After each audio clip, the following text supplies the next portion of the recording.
लातूरच्या पारधेवाडीतील तनिष्का सदस्य आणि विचारधारा ग्रामीण विकास संस्थेच्या सचिव छाया सतीश काकडे यांनी पारधेवाडी, सिरसल आणि येळवट या 3 गावातील जनावरांसाठी चारा छावणी सुरू केली आहे।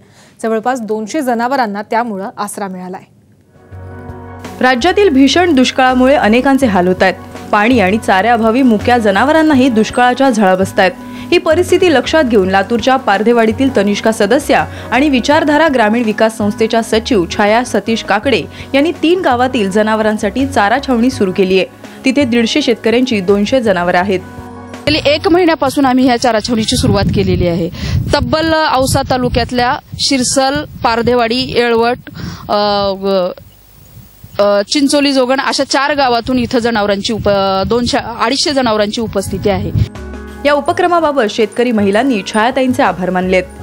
त्या गावात पाणी मिळत नाही, चारा मिळत नाही, सगळी गंभीर परिस्थिती आहे। त्याच्यामुळे आम्ही ह्या छाया काकडे यांच्या संस्थेत आणून इथं बांधलेले आहेत।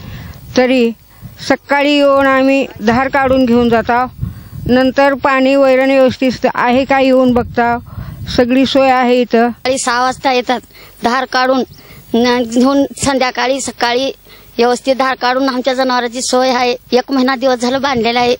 छाया मॅडम मोप व्यवस्था करते आहे आणि डॉक्टरलाही जनावराला आजार नाही, काय नाही, व्यवस्थित आहेत। सकाळ माध्यम समूहाने राज्यातील दुष्काळी परिस्थितीवर मात करण्यासाठी प्रयत्न सुरू केलेत। त्यासाठी अनेक गावांमध्ये तलावातील गाळ काढण्याची कामं सुरू आहेत। अशा तनिष्का व्यासपीठाच्या सदस्याही या समाजकार्यात उतरल्यात। छाया काकडे यांनी तर मुक्या जनावरांसाठी चारा छावणी सुरू केली आहे। त्यांचं काम इतरांसाठी आदर्शवत असंच आहे।